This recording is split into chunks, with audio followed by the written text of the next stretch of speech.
Bismillahirrahmanirrahim. Assalamualaikum warahmatullahi wabarakatuh. Waalaikumsalam warahmatullahi wabarakatuh. Alhamdulillahil wahidil qaharil azizil ghaffaril mukawwirul laili 'alan nahar tazkiratan li ulil qulubi wal absar tabsiratan li zawil albabi wal i'tibar. Walhamdulillahilladzi nahmaduhu nasta'inuhu nastaghfiruh wa na'udzu billahi min syururi anfusina wa min sayyiati a'malina may yahdihillahu fala mudhillalah wa may yudlilhu fala hadiyalah. Nashhadu an la ilaha illallah nashhadu anna Muhammadan abduhu wa rasuluh la nabiyya ba'da amma ba'd. Kama qala Allah ta'ala azza wa jalla fi kitabihil karim, na'udzu billahi minasy syaithanir rajim. Bismillahirrahmanirrahim. Ya ayyatuhan nafsul mutmainnah irji'i ila rabbiki radiyatan mardiyah fadkhuli fi ibadi wadkhuli jannati al-ayah. Wa kama qala nabiyyuna Muhammad ibn Abdillah, man salaka tariqan yaltamisu fihi ilman sahalallahu bihi tariqan ilal jannah. Al-hadis sadaqallahul azim. Jamaah Al-Jannah yang Masya Allah, yang saya sayangi karena Allah, Alhamdulillah Allah hadirkan kita dalam majelis ini. Sebelum kita mulai kajian kita berdoa kepada Allah, semoga siapapun kita yang hadir dalam majelis ini, insya Allah Allah sehatkan badan kita, Allah kuatkan jasad kita, Allah tambah ruh keimanan kita, Allah luaskan rezeki kita, Allah angkat segala masalah kita, Allah jauhkan kita dari orang-orang zalim, Allah matikan kita dalam keadaan husnul khatimah. Amin. Allahumma amin. Selanjutnya, innallaha wa malaikatahu yusalluna 'alan nabi ya ayyuhalladzina amanu sallu alaihi wa sallimu taslima. Salawat salam kita hadiahkan kepada baginda Nabi. Allahumma salli ala Muhammad wa ala ali Muhammad. Ibu-ibu yang saya sayangi karena Allah, ini kali pertemuan kedua kita setelah lewat bulan Ramadan kemarin di pengajian Al-Jannah. Sesuai tadi tentang kesepakatan kita akan bahas tentang satu bab, satu tema yang kita kumpulkan. Semoga bisa kita bawa pulang tentang apa yang dapat kita lakukan untuk saudara kita, orang tua kita, anak kita, dan siapapun yang telah meninggal dunia. Kenapa biasanya kita banyak sedih kalau ada orang tua, saudara, suami yang meninggal dunia? Atau biasanya kenapa kita takut mati? Takut mati enggak, Bu? Iya, takut. Takut ya. Kenapa kita takut mati? Biasanya karena dua sebab. Hanya dua saja. Pertama, amal tak cukup. Yang kedua, yang mendoakan belum tentu ada. Seandainya amal cukup, jelas yang mendoakan tak takut kita mati. Makanya beda ya. Dulu ketika Rasulullah SAW meninggal dunia, saat itu yang menyaksikan ada dua orang, Bu. Yang pertama adalah Aisyah, istri beliau. Yang kedua adalah Fatimah. Fatimah ini anak beliau yang dilahirkan dari Khadijah dan dibesarkan oleh Aisyah. Tapi usia Fatimah lebih tua dibanding usia Aisyah. Ketika Rasulullah akan meninggal, lalu Rasulullah memanggil Fatimah. Fatimah, ta'ali, kesini Fatimah. Lalu Fatimah menempelkan telinganya ke mulut Rasulullah. Dilihat oleh Aisyah. Lalu Fatimah menangis, kemudian beliau ketawa. Bertanyalah Sayyidatina Aisyah, kenapa engkau menangis wahai anakku dan kemudian engkau tertawa? Apa kata Fatimah? Aku nangis karena satu hal, aku ketawa senang karena satu hal. Apa itu? Kata Sayyidatina Aisyah. Apa kata Fatimah? Aku menangis karena aku mendengar Rasulullah akan pergi meninggalkan kita. Dan aku happy karena Rasulullah mengeluarkan statement bahwa setelah beliau meninggal, aku yang akan menyusulnya. Jadi orang dulu dapat berita mati senang, Bu. Memang setelah Rasulullah meninggal, 6 bulan setelah itu Fatimah meninggal dunia. Kira-kira kalau ada suami ibu yang bilang, abang pergi dulu ya dek, setelah itu kau susul ya, ibu bilang apa? Lah tapi cinta sehidup semati, ya kan? Kenapa orang dulu betapa suka mati? Karena amalnya cukup, yang mendoakannya banyak. Nah itu Masya Allah, suka mati. Makanya ketika ada seorang syahid, Dia punya seorang laki-laki, punya anak 8, semuanya laki-laki. Anaknya semua pergi berperang. Dia udah nggak kuat. Dia duduk aja di kursi, protes dengan Rasulullah. Ya Rasulullah, saya pengen perang. Jangan, kamu sudah tua, kamu sudah punya anak, yang anak kamu aja udah pergi perang. Kamu di sini aja, kata Rasulullah, sudah tua.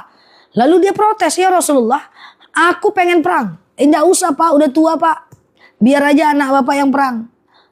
Kan sudah punya banyak anak, Bapak juga dulu waktu muda udah perang. Apa kata dia lagi? Saya pengen perang, karena kalau saya matinya mati apa duduk di sini. Sementara itu orang yang perang mati syahid di jalan Allah. Akhirnya dia tetap pergi perang. Diizinkan oleh baginda Nabi. Putus tangan kanannya. Ketika perang, putus tangan kaki kirinya. Dia tetap aja lari ngejar musuh. Putus tangan kirinya. Putus tangan kanannya. 4 sudah putus, akhirnya dia tetap memegang liwa roya. Bendera la ilaha illallah. Mati dalam keadaan syahid. Orang dulu kalau perang ngejar. Kita asap kabut lari Jakarta. Ya, jadi orang dulu tuh semangat mati dia. Kalau orang sekarang, kecuali kita insya Allah amin. Amin lah. Kalau orang kita panjang angan takut mati. Karena angan kita terlalu panjang, mimpi kita terlalu banyak, keinginan kita terlalu banyak. Maka yuk kita balik membahas apa sih yang dapat kita lakukan untuk saudara, orang tua, anak, tetangga, atau orang-orang yang kita rindukan, atau orang-orang yang kita pernah punya salah sama dia, tahu-tahu dia meninggal dunia. Apa yang bisa kita lakukan buat mereka? Saya awali dalam satu dalil yang banyak disalahpahami orang. Bunyi dalilnya begini. Idza mata banu Adam, ketika meninggal Bani Adam, in qata'a amaluhu illa bisalasin. Terputus amal Bani Adam itu kecuali 3 hal. Jadi kalau ada orang meninggal, terputus amalnya kecuali 3 hal. Yang pertama, al-waladun soleh yad'ulah, doa anak yang soleh. Pertanyaannya bagaimana kalau dia tidak punya anak? Maka anak angkat yang dia angkat jadi anak soleh juga bisa.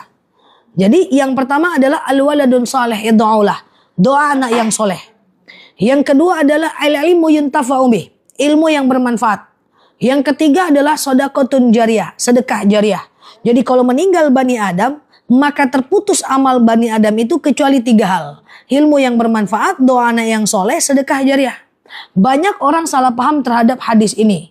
Jadi mereka mengatakan begini, oh berarti kalau seandainya udah meninggal, terputus amalnya. Kalau gitu untuk apa lagi kita baca Yasin? Tidak akan sampai yang sampai itu 3 itu kata dia.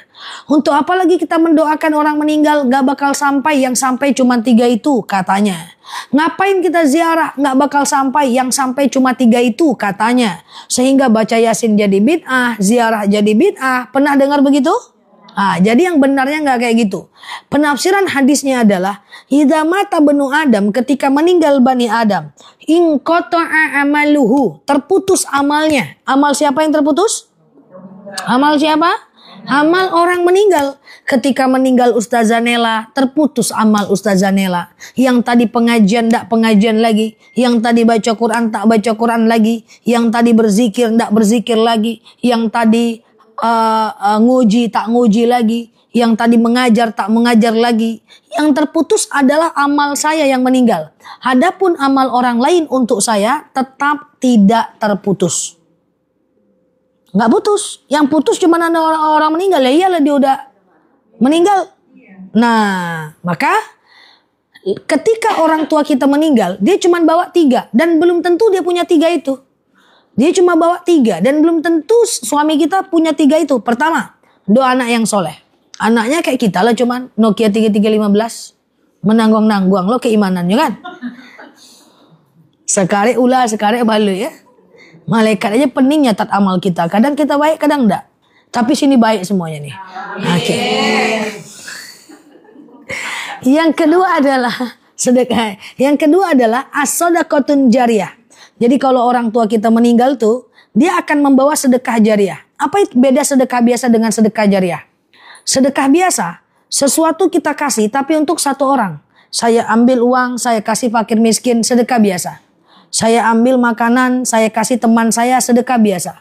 Saya ambil uang, saya kasih traktir makan teman, sedekah biasa. Tapi kita dapat pahala.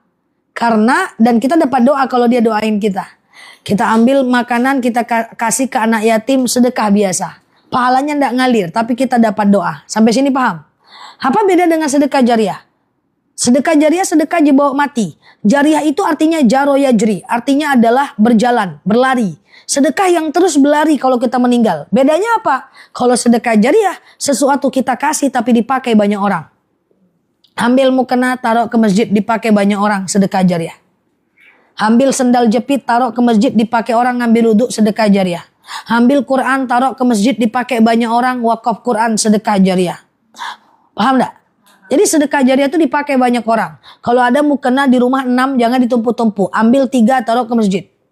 Sedekah jariah. Ini ndak tumpuk-tumpuk. Pas mau ngasih, datang setan.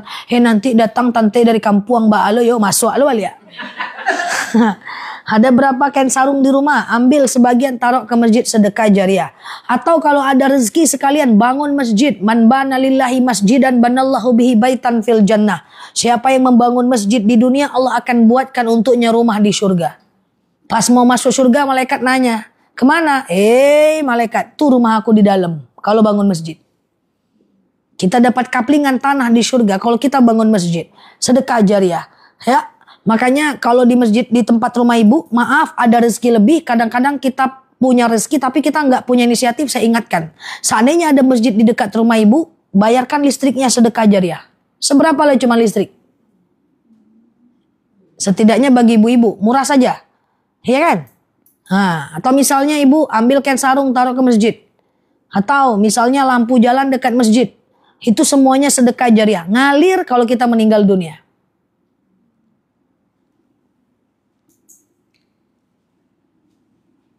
Diam pula.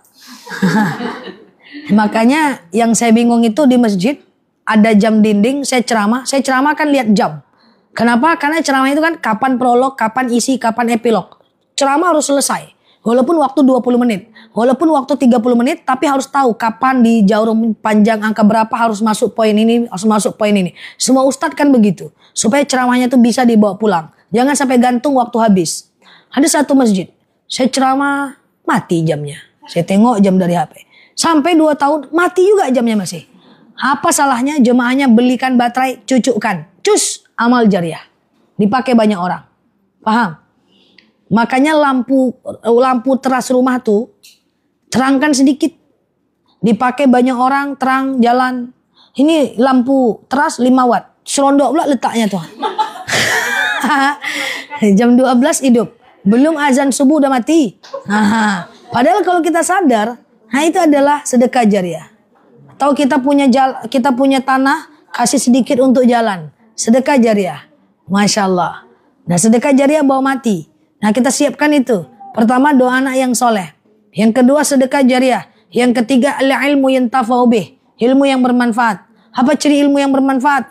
Dituntut, diamalkan, diajarkan. 3. Diajarkannya sama keluarga lah minimal. Walaupun tidak jadi ustazah. Dituntut, diamalkan, diajarkan. Menuntut tanpa mengamalkan berdosa. Mengamalkan tanpa menuntut berarti mengamalkan yang salah. Mengajarkan tanpa mengamalkan juga berdosa. Tidak menuntut tapi mengajarkan yang salah. Harus 3-tiganya. Menuntut, mengamalkan, mengajarkan. Ketika dia satu paket, kita masuk surga karena ilmu kita. Maka orang tua kita, saudara kita yang meninggal belum tentu punya 3 itu. Maka kita sebagai orang hidup perlu mensubsidi dia. Membantu dia. Melakukan sesuatu supaya dia ringan sekali beban siksanya. Itulah pengajian kita hari ini. Apa yang dapat kita lakukan untuk orang tua, sanak famili dan keluarga yang meninggal. Kita mulai? Dari tadi alun mulai saja.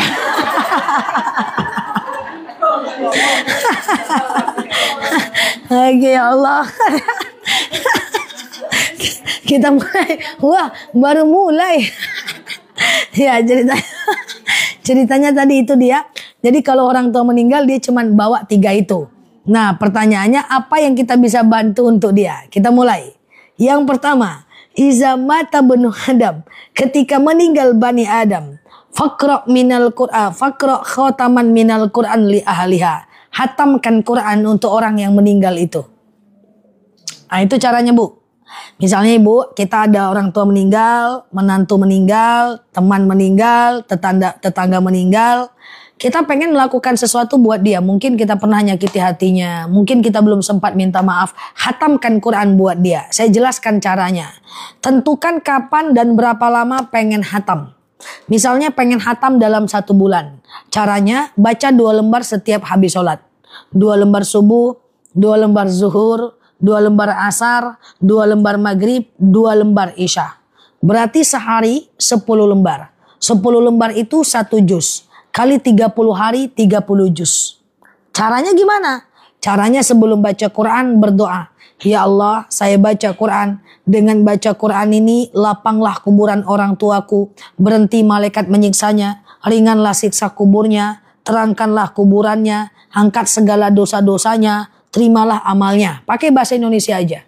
Tidak harus persis seperti yang saya ucapkan. Terserah ibu doa. Hatamkan Quran. Berarti sebulan hatam. Lakukan agak setahun sekali selama Ramadan misalnya. Nggak mau saya sebulan saja. Lama banget. Saya mau khatam 10 hari. Wah. Mau? Mau? Ada caranya, mau enggak? Lambat kali maunya. Meragukan soalnya. Pengen khatam 10 hari untuk orang tua yang meninggal. Bisa kok? Bisa. Bisa banget. Caranya gimana?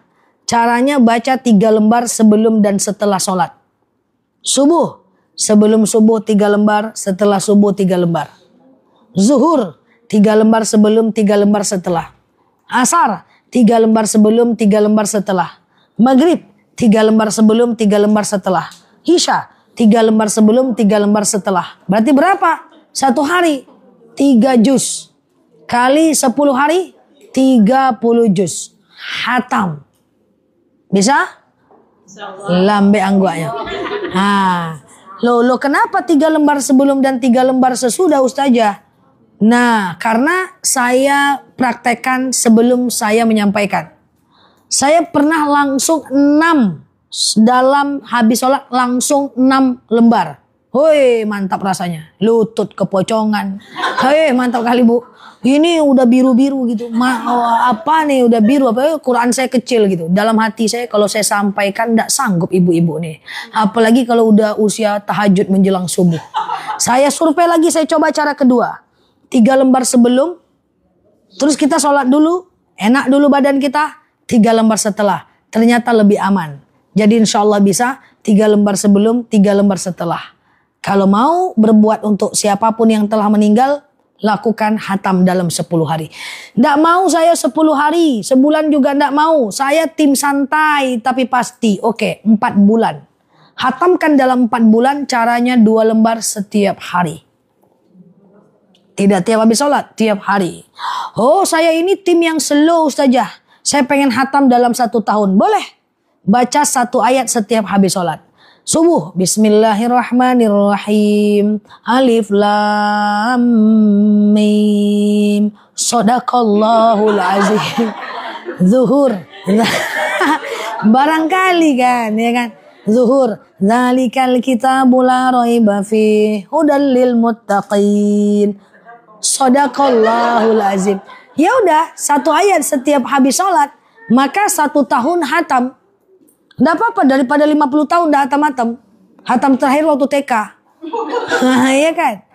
Susah saja. Kalau 1 ayat setiap habis sholat susah. Kami ini kadang-kadang jemput anak sekolah. Kami ini kadang-kadang mau main badminton. Kami mau maraton. Kami mau menonton. Nggak bawa Quran kami kemana-mana. Ya udah berarti 5 ayat. 1 ayat setiap habis sholat. Berarti 5 ayat. 5 ayat 1 hari. Baca setiap hari 5 ayat. Dari maghrib menjelang isya 5 ayat. Atau setiap mau tidur 5 ayat 1 tahun hatam. Doakan untuk orang tua yang telah meninggal. Oke, 5 ayat. Kami tidak bisa 5 ayat 1 hari ya. Ibu aja lah meninggal lagi ibu. Mohon maaf. Iya kan. Nah begitu caranya. 1, kirimkan Quran sampai hatam. Yang kedua, apa yang mesti kita lakukan untuk orang tua yang meninggal? Idza fa illam tastati, kalau nggak bisa kirimkan Quran sampai hatam, maka lakukan yang kedua. Apa yang kedua? Yaitu baca jantungnya Al-Quran. Apa jantung Quran? Yasin. Kenapa mesti Yasin? Pertama karena dia adalah jantungnya Al-Quran. Yang kedua karena Rasulullah pernah bersabda, siapa yang membaca Yasin faka'annama khatamani minal Quran. Pahalanya sama dengan 2 kali hatam. Payah kali baca Yasin. Fa illam tastati faqra ummul Quran alfa Ya, kalau nggak bisa kirimkan Al-Fatihah. Coba bayangkan ibu meninggal, lalu anak ibu solehah, anak ibu soleh, dia kirimkan Quran sampai hatam buat kita agak setahun 2 kali.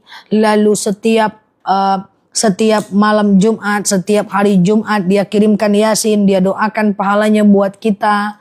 Lalu kemudian setiap habis sholat dia kirimkan Al-Fatihah. Kalau dia sedih tak sekedar menangis tapi langsung dia kirimkan Al-Fatihah. Kalau dia kangen tak sekedar meratapi tapi dia kirimkan bacaan Al-Quran. Semua orang berani mati. Cuma masalahnya tidak ada yang bisa melakukan itu. Kadang-kadang na'udzubillah sholat aja enggak, dia macam mana dia mau doakan orang tuanya. Semoga keturunan kita menjadi keturunan yang soleh-soleh. Yang pertama apa tadi? Kirimkan Al-Quran sampai Yang kedua kirimkan ya. Yang ketiga kirimkan caranya udah tahu kan? Pokoknya ya Allah saya kirimkan Al-Fatihah, dengan Al-Fatihah ini kayak gitulah tadi doa-doanya. Ya, boleh juga untuk banyak manusia, boleh banyak orang.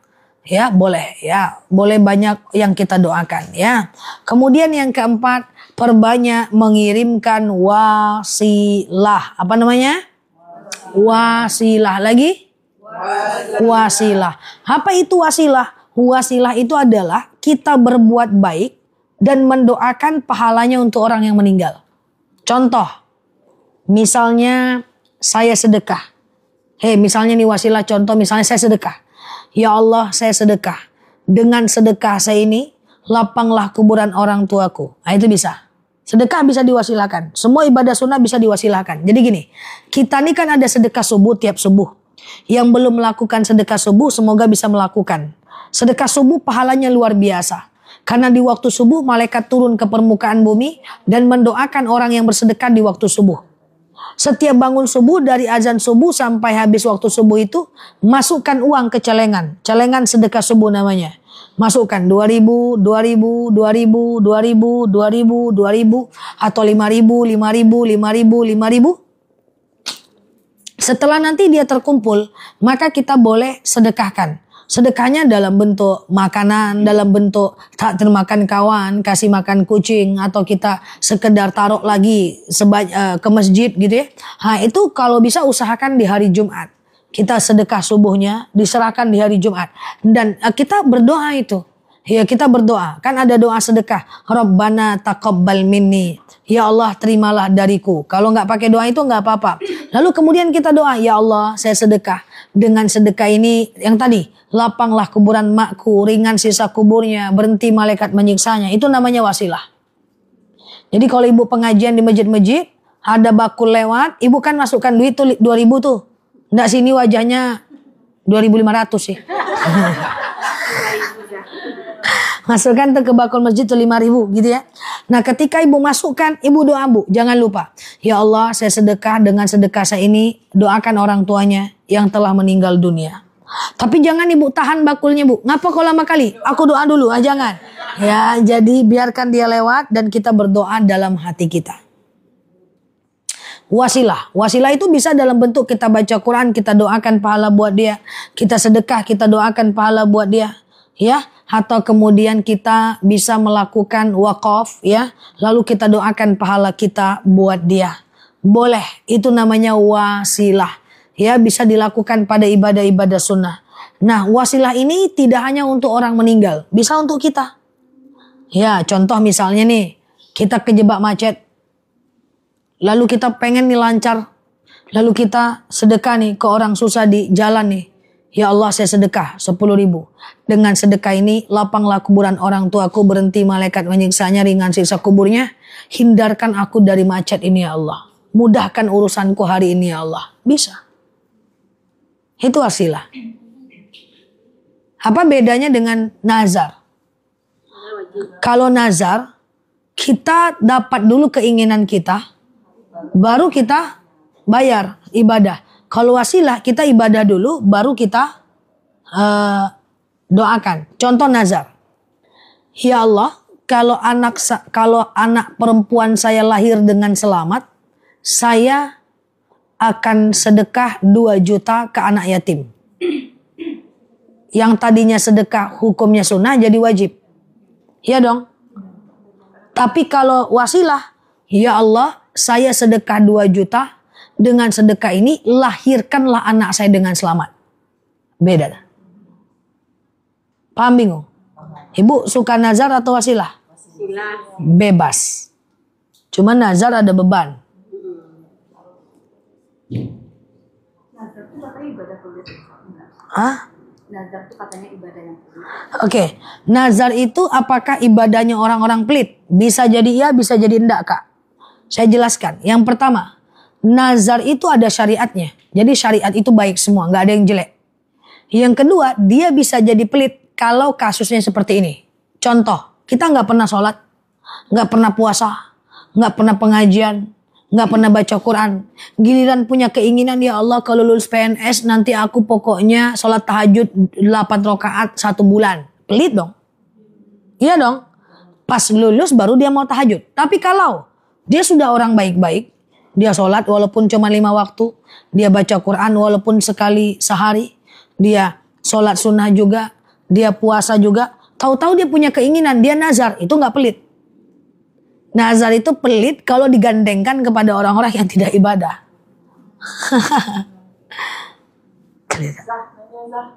Kalau yang bernazar itu seandainya keinginannya tidak terkabulkan, apakah nazarnya itu wajib juga dilakukan atau tidak? Nazar kalau keinginannya tidak dilakukan, tidak jadi nazar. Tidak usah dibayar lah. Kalau tidak terkabulkan. Kalau tidak terkabulkan, ya Allah, kalau lulus PNS saya potong kambing 2 ekor untuk panti yatim. Rupanya nggak lulus ya jangan potong kambing. Kalau terkabulkan, Iya, kalau terkabulkan baru. Kalau wasilah, ya Allah saya potong kambing. Dengan potong kambing ini, luluslah PNS. Beda dia. Nggak lulus kan kita udah ibadah.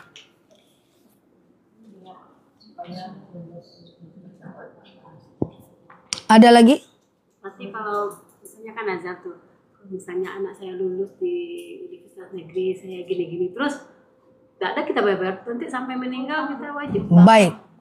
Seandainya anak saya lulus universitas negeri, maka saya akan potong kambing 1 ekor. Rupanya kita tidak bayar, dosa besar. Nazar itu dosa besar. Tapi ada kasus yang kedua. Kita bukan nggak bayar, tapi kita lupa kalau kita pernah bernazar. Nah, kalau dalam kondisi kita nazar dan pernah lupa, maka kita bisa menebusnya dengan kafarat. Kafarat itu penebus. Adapun cara penebus nazar, saya pelan-pelan. 1, memerdekakan budak. Tapi kan budak nggak ada. Yang kedua, memberi makan 10 orang fakir miskin. 1 orangnya 7 on, 1 mut. Kali 7 orang berarti 7 kilo bu. Beras. 1 hari. Bukan. 7 orang berarti 7 kilo kan. Satu orang 1 mut kan. 1 mut itu 7 on. Berarti 10 orang 7 kilo. Atau memberi makan udah ya. Atau yang ketiga, membelikan pakaian untuk 10 orang fakir miskin seharga pakaian yang biasa kita pakai. Kalau harga pakaiannya rata-rata 200 ribu berarti 200 ribu. Makanya kalau kami canda sesama ustadz, biasa aja ya pakaian kita ya. Iya biar kafaratnya murah gitu. Canda-candaan orang yang ngerti kan kayak gitu kan. Kafaratnya murah gitu kan. Kalau bajunya 1 juta, 10 juta. Oke? Selanjutnya, atau berpuasa kafarat 3 hari berturut-turut. Tapi kalau batal ulang lagi dari awal. Itu lupa nazar. Kalau nggak bayar nazar dosa. Kalau lupa nazar bisa kafarat biar hilang dosanya. Paham atau bingung kira-kira? Paham. Pilih yang paling susah Kak. Saya jelaskan. Berarti kalau orang kaya enak aja tuh lupa aja sama nazar. Nggak begitu Besti. Jadi gini. Suatu ketika sama dengan saya alihkan sebentar nanti kita balik lagi ke tema kita ya. Coba saya tanya, nazar kafarat berhubungan badan di siang Ramadan. Apa kafaratnya? puasa. Nah, kalau seandainya berhubungan badan di siang Ramadan tuh kan dosanya gede gambreng ya. Maka kena kafarat. Kafaratnya 1 memerdekakan budak. Tapi kan budak enggak ada, kita skip. Yang kedua, memberi makan 60 orang fakir miskin. Satu orangnya 7 on. Kali 60, 42 kilo.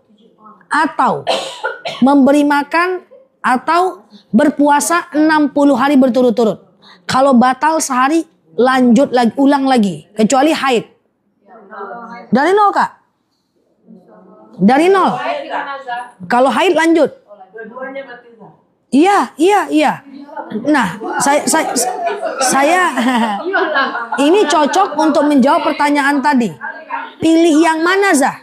Suatu ketika ada seorang raja yang dia berhubungan di siang Ramadan, dia bertanya kepada ulama. Nah, dia bercerita. Maka ulama bilang kasih kafarat kamu ini. Lalu kemudian raja itu bilang, oke, kumpulkan 60 orang fakir miskin, saya kasih mereka makanan. Jangan, kata ulama. Bapak raja, baginda raja harus berpuasa 60 hari berturut-turut. Lah kenapa? Harus dipilih yang paling sulit. Andaikan baginda raja hanya memberi makan 60 orang fakir miskin, semua raja akan seperti Anda. Jadi jawabannya Kak Rega, pilih yang mana? Pilih yang paling sulit. Kalau kaya, puasalah 3 hari. Kalau rasa-rasa nggak bisa puasa, kumpulkanlah duit untuk bayar kafarat. Ngeri ya, teringat masa lalu dang. Oke, kita lanjut ya. Nah, jadi itu wasilah. Itu wasilah ya. Jadi kalau ada orang tua kita meninggal, kirimkan wasilah. Oke? Ada lagi nazar wasilah lupa? Lupa. Ragu? Yang mengkhatamkan Quran. Udah 3 orang tua nih. Bagusnya tuh satu-satu atau sekaligus? Niatnya bisa nggak sekaligus? Iya. Bisa. Niat untuk Allah. Doa untuk orang tua. Beda tuh. Niatnya jangan untuk orang tua. Syirik nanti kita. Niat baca Qurannya kan untuk Allah. Doanya boleh 1 orang. Boleh untuk orang tua dua-duanya. Boleh untuk seluruh muslimin muslimat pun bisa. Kita kan boleh juga. Semua arwah bisa, Bu. Baca Quran boleh untuk banyak orang doanya. Sedekah boleh untuk banyak orang. Yang nggak boleh itu badal umroh. Badal umroh 1 nama 1 orang. Lajaleh itu mah. Kurban 1 nama 1 orang. Kurban atas orang meninggal nggak boleh banyak nama. 1 nama 1 orang. Badal umroh 1 nama 1 orang. Badal haji 1 nama 1 orang. Tapi kalau sedekah, zikir, baca Quran, sholawat, al-fatihah, seluruh dunia pun bisa. Itulah. Nah, angguknya udah paham nih nampaknya. Insyaallah ya. Jadi boleh Bu, banyak nama Bu. Al-Fatihahnya sekali, namanya banyak Bu. Boleh Bu. Oke? Tadi yang pertama apa kalau oke?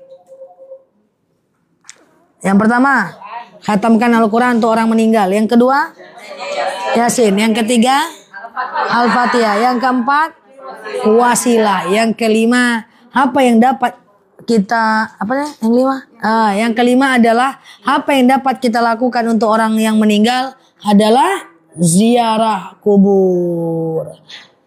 Wah, emangnya boleh ziarah Ustazah? Ada dalil kuntu nahaitukum an ziaratul kubur ala fazuruha. Dulu aku larang orang ziarah kubur, sekarang aku bolehkan. Bagaimana tutorial ziarah kubur? Ibu ambil wudu, pakai pakaian yang tidak terlalu mencolok supaya tidak terkejut mayat tuh. Lalu masuk ke lingkungan kuburan, ucapkan assalamualaikum ya ahlal kubur. Lalu masuk ke lingkungan kuburan, bersihkan kuburannya kalau ada sampah dan ilalang-ilalang. Ambil air, siram dari ujung kepala sampai ujung kaki dalam jumlah yang ganjil. Lalu doakan. Ya, doakannya gimana? Ya bolehlah pakai bahasa Arab. Allahumma ja'al qabrahum raudatan min riyadil jannah. Allahumma firlahum warhamhum. Apa ya kali hum nggak ngerti. Ya udah ibu baca doa-doa pendek, zikir-zikir pendek, ayat kursi, al-ikhlas, al-falak, an-nas. Ya terus ibu doa pakai bahasa Indonesia. Saya nggak hafal ayat kursi, udah doa pakai bahasa Indonesia aja. Ya doakan. Tapi ingat ziaratul kubur li ahlil kubur. Ziarah kubur itu untuk ahli kubur. Tidak boleh curhat ke dia. Ma baik-baik di dalam ya ma. Iya nak. Susah. Nggak boleh. Atau kami pulang ya Pak. Baik-baik di sana ya, Ma. Itu enggak boleh ngomong-ngomong kayak gitu. Syirik itu. Atau minta doa, "Ma, aku mau masuk PNS, doakan ya." Enggak boleh. Ya, doa saja. Tak boleh ngomong itu paling enggak boleh. Saat ziarah, saat menguburkan siapapun ngomong paling enggak boleh. Ada orang meninggal nangis saja, ngomong tak boleh. Kalau ada yang ngomong tegur saudaranya. Ya, karena Rasulullah SAW juga sedih sewaktu anaknya meninggal, tapi dia tidak berbicara apapun karena khawatir syaitan datang. Ini dalam ucapan kita, syaitan datang, "Ma, kenapa mama duluan, kenapa nggak tetangga aja nyojae?" Itu dia. Nah, ya kan? Jadi tidak boleh nangis saja sambil doa, ya. Nah, ini tidak boleh kita ngobrol, ya. Karena banyak sekali yang fakta-fakta banyak yang di kuburan itu meratap. Itu sebab dulu Rasulullah itu melarang wanita ziarah. Karena banyak meratap dia.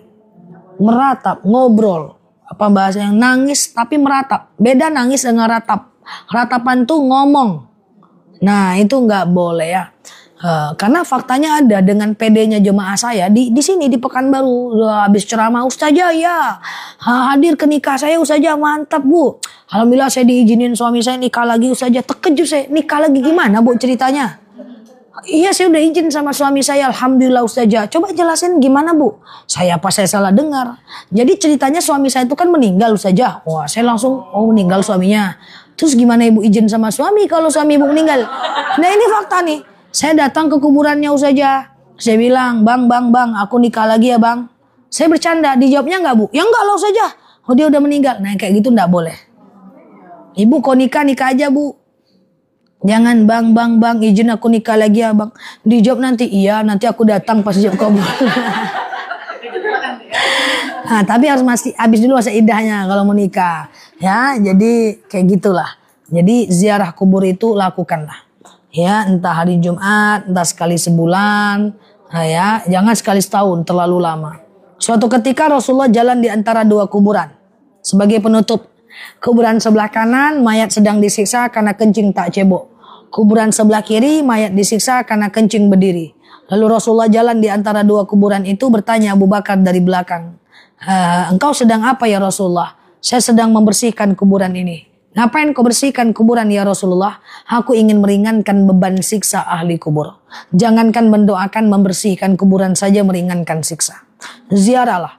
Lalu Rasulullah ambil air putih, Rasulullah siram. "Ngapain kau ambil air putih dan kau siram ya Rasulullah?" Apa kata Rasulullah? "Saya ingin memberikan istirahat siksa bagi ahli kubur sampai air ini kering." Maka adat Indonesia tak bertentangan dengan syariat. Kita kan kalau kita siram sehingga dia istirahat siksanya.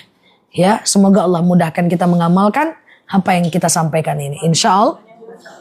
Oke. Hukum bagi orang yang lagi halangan untuk jarak. Ikhtilaful ulama. Ada yang menyatakan boleh, ada yang menyatakan tidak boleh. Saran saya berhenti dulu haid baru pergi. Dan tidak boleh terlalu tabarruj, ya, tidak boleh berdandan berlebihan. Adabnya seperti itu. Misalnya kayak ngantarkan orang yang misalnya ada meninggal, kita lagi halangan, bagusnya nggak ikut. Kalau di luar dari Boleh. lingkungan kuburan boleh. Boleh. Oke? Ini kan menyangkut tentang kematian. Kita kembali lagi ke suami istri. Kita kan nggak pernah tahu umur siapa yang diambil dulu, siapa yang duluan antara suami dan istri. Adakah hal-hal yang penting yang kita sampaikan ke pasangan jika kita duluan yang meninggal Ustazah? Apa hal-hal bermanfaat yang boleh kita pesankan? Secara khusus enggak ada. Secara khusus apakah Islam mengatur pesan daripada seorang suami kepada istri sebelum mereka meninggal? Enggak ada. Kecuali ibu punya, Islam tidak mengatur itu Bu. Kecuali ibu punya sesuatu yang ingin ibu sampaikan karena keinginan pribadi. Karena antum a'lamu bi umurid dunyakum. Soal dunia kita yang paling tahu. Jadi apakah ada sesuatu yang perlu kita sampaikan? Ya palingan kita mohon maaf lahir dan batin saja. Cuman hati-hati dalam berbicara. Nanti kalau abang udah meninggal, aku berjanji aku tidak akan menikah lagi bang. Itu hati-hati. Karena kita nggak tahu. Maaf izin, itu janji loh. Ya jangan-jangan kita nggak bisa menahan nafsu syahwat kita. Sehingga mengharuskan menikah, ya supaya tidak berzina. Kecuali bagi orang-orang yang bisa menahan nafsu syahwatnya, dia tidak menikah lagi nggak apa-apa. Kita nggak ada yang tahu ke depan. Jadi jangan buat janji-janji yang kalau kamu meninggal deh, aku misalnya tidak akan menikah lagi. Kalau mau dibuat nggak apa-apa juga, tapi betul-betul nggak nikah ya, gitu ya, betul-betul nggak nikah ya.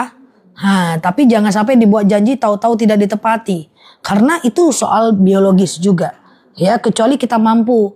Yang mampu, yang kita ingin perbanyak hari dengan ibadah saja, misalnya, atau perbanyak dengan mendekati Allah, tetapi jarang ketemu laki-laki, sehingga kita bisa menahan nafsu syahwat kita, sehingga bisa berpuasa, fokus dengan ini, bisa, nggak ada masalah sih.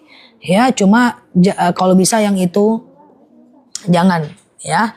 Cuman secara prinsipil, ada nggak pesan-pesan yang harus disampaikan ke suami? Nggak ada. Kecuali wasiat, itu beda. Oke?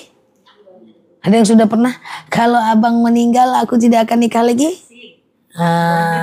Asik katanya.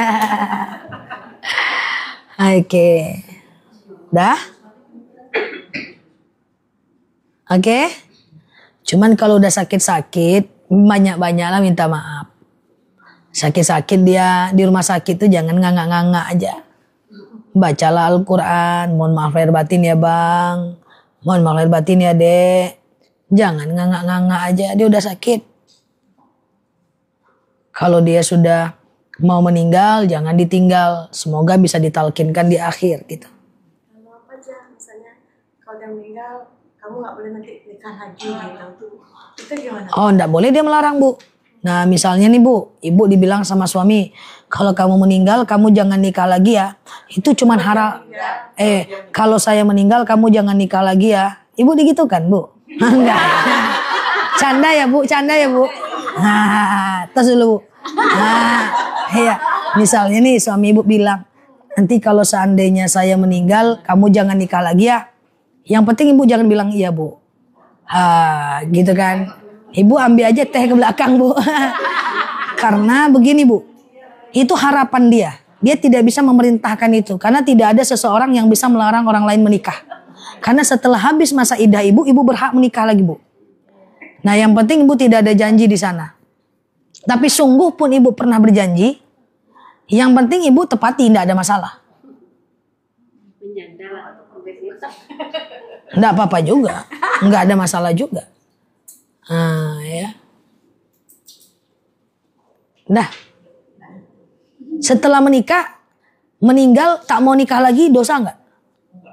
Dosa nggak? Selagi dia tidak berzina, nggak ada dosa. Dosa itu kalau berzina. Kalau nggak berdosa nggak ada salah. Ibu pengen fokus dengan ibadah, pengen fokus lebih baik dalam keadaan sendiri, ya, pengen fokus anak-anak, it's okay. Yang penting jangan berzina. Jadi ketika suaminya bilang kalau aku meninggal kamu jangan nikah lagi ya, itu kan hanya harapan dia saja, ya. Gimana pun berhak kok ibu mau nikah lagi, tentu habis masa iddah dulu 130 hari perempuan kalau suaminya meninggal. Kalau laki-laki nggak ada masa iddah, sekarang dia menangis, besok dia nikah, bisa. Oh, pantas pula katanya. Oke. Merah kuburannya. Allah alam bisa. Cukup? Salah ziniyah Al-Fatihah.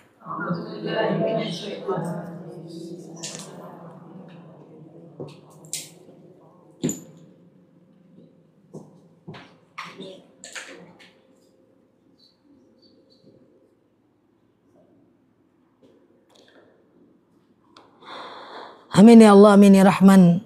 Amin amin ya mujib as-sa'ilin. Allahumma salli ala Muhammad wa ala ali Muhammad. Allahumma inna nas'aluka ridhaka wal jannah, na'udzubika min sakhatika wan nar. Allahumma inna nas'aluka salamatan fi dinina, afiatan fi jasadina, ziyadatan fi ilmina, barakatan fi rizqina, taubatan qabla al-maut, rahmatan indal maut, maghfiratan ba'dal maut. Allahumma hawin alaina fi sakaratil maut, najata minan nari wal afwa indal hisab.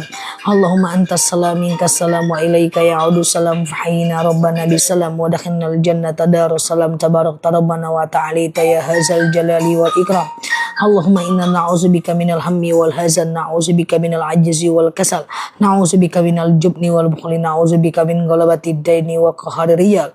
Allahumma yassir alaina umurana wa la tu'assir alaina umurana ya rabbal alamin. Allahumma innal ladzi farada 'alaikal qur'ana la radduka illa ma'ada, innal ladzi farada 'alaikal qur'ana la radduka illa ma'ada. Allahumma khususan ila arwahi abaina wa ila arwahi ummahatina wa ila arwahi kulli muslimina wal muslimat. Allahumma ja'al qabrahum rawdatan min riyadil jannah wa la taj'al qabrahum huratan min hubarin niran. Allahumma istajib du'ana ya Allah, istajib du'ana ya Rahman ya Rahim ya mujib sa'ilin. Allahumma salli ala Muhammad wa ala ali Muhammad. Subhana rabbika rabbil izzati amma yasifun, salamun alal mursalin, alhamdulillahi rabbil alamin.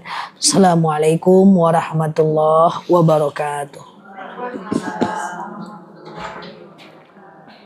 Terima kasih kita ucapkan pada Ustazah yang telah memberikan tawas dingin dan juga bisa kita praktekkan dalam kehidupan kita sehari-hari.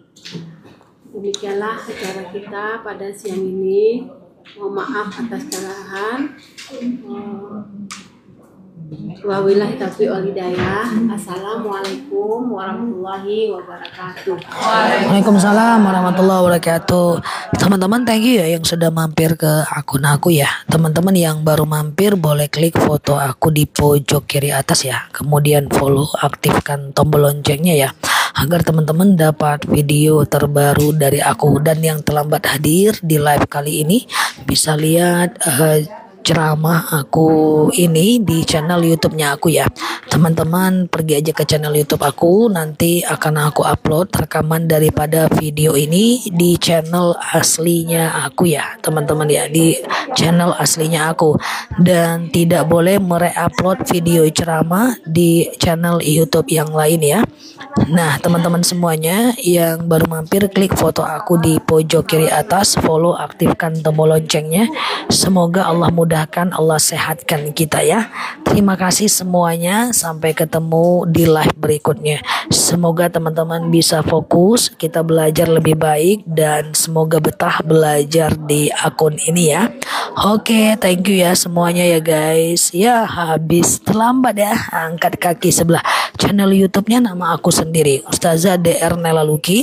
Cari yang 400 berapa ya subscribernya, aku lupa, sekitar 400 ribuan subscriber ya. Teman-teman boleh lihat di sana, dan semoga betah ya belajar di akun ini ya. Oke, kita tutup dulu. Subhanakallahumma bihamdika nasyhadu an la ilaha illa anta nastaghfiruka wa natubu ilaih. Nela Luki di sini, sampai paham. Assalamualaikum warahmatullahi wabarakatuh. Bye bye. Kasih ya. Aku tutup dulu ya guys.